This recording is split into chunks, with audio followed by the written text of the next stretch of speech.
iba naman yung environment, di ba? Iba naman yung ano natin, venue natin, di ba? May appreciate naman natin yung ating, ano, di ba? Nakikita natin ngayon, di ba, yung nature natin. So, ayun po. Di ba? Talagang to the max yung ating level of energy natin, di ba? Yung pagdating pa lang, dami na natin na pag-uusapan. Ayun, di ba? Parang mas, ano pa to, mas marami pa tayong mapagkwentuhan. Kaya naisip namin itong campaign.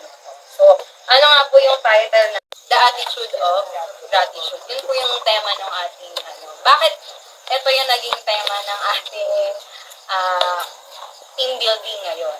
Okay? So, itong team building natin ngayon, hindi siya more on physically.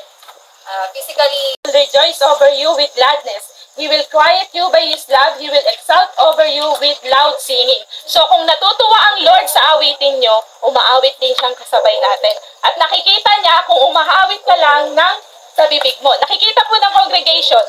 Sorry, it's sad to say po, pagka kayo ay nasa taas ng altar, nararamdaman namin kung yung presence ng Lord nasa inyo.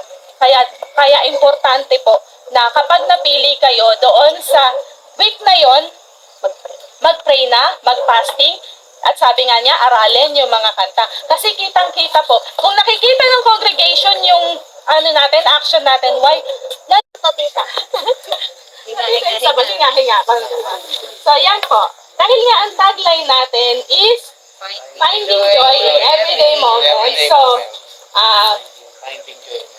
finding joy in ang game natin, mag-isip kayo, sisimulan, kung sa kanan ko sisimulan kay Rachel ng kung ano yung start ng pangalan niya. Lagi namin itong ginagawa sa women's. Kung ano ang start ng pangalan niya, magsasabi siya ng Thanksgiving starts with your letter of your name. Think of attributes of God that begins with that letter. Think of the thing you are thankful.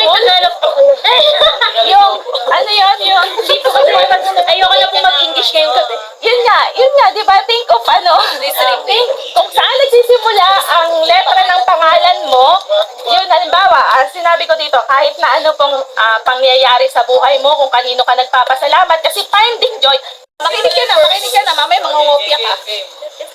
Ako po si Rachel. At nagpapasalamat po ako sa Lord because He reigns over the Philippines. Over the world despite of all the chaos that we are experiencing. Wow, ayaw daw niya mag-English kakagigil kayo, pero siya English.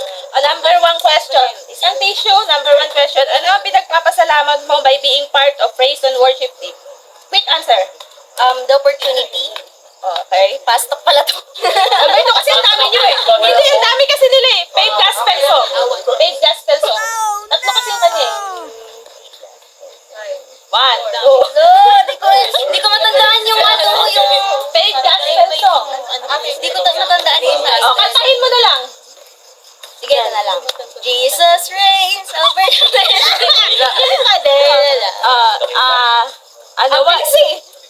What is one song that speaks to your heart? Yun ulit? Hindi. Yung kinanta natin kanina. Ayan nga ba sinasabi ko? Praise and worship? Puro kanta na nga. Ha? Paypayan nyo yan. Ayun, yun. Yan? Ayan. Anong part? Ano yung kanta kanina? Salamat Panginoon. Salamat Panginoon. Ikaw na yung Pinapakanta ba kasi na? Ayan, tissue mo. Dalawa. Gusto na yung niya at dalawa yung Ano yan? Daw ako visitation daw. Ako visitation. Ano yan? Ay! Dapat visitation. Sabi nila, ay si Kim. Palagi naman ako sa visitation. Ano ba? May dalawang tissue. May dalawang tissue. Secular gospel. Secular song o gospel song? Anuhin ko kayo ng jail. Sample. Sample ng gospel. Dave gospel song. Oo nga.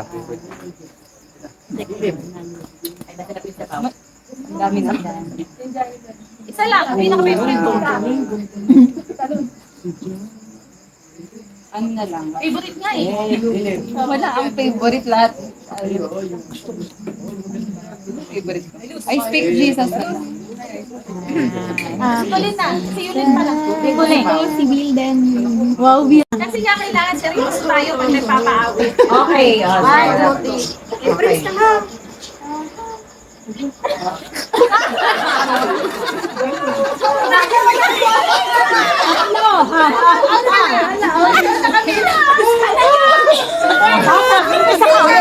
Marvin, nagluto ka!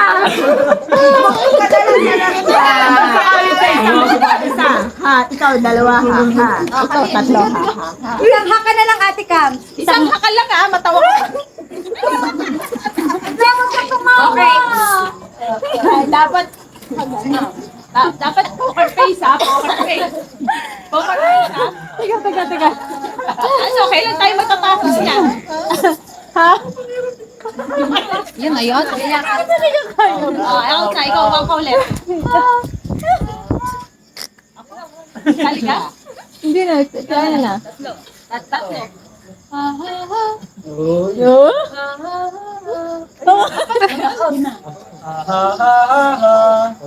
Oh, sakit na.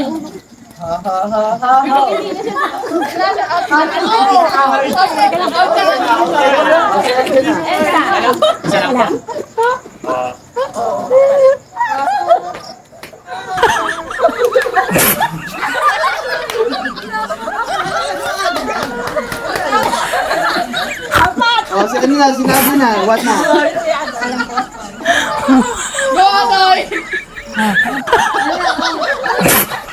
Out na. Rachel, isa. Si Paula.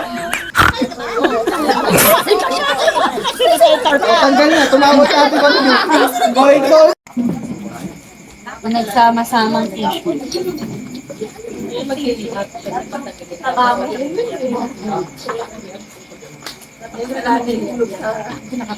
Sulat na ba yung makatayo niya?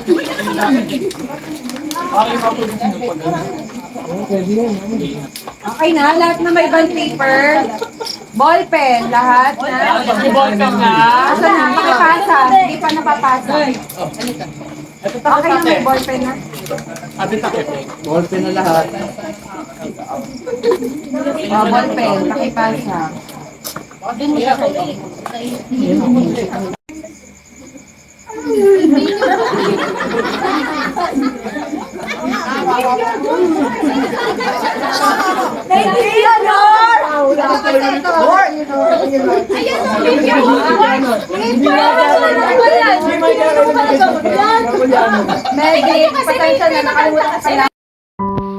night full of joy and memories.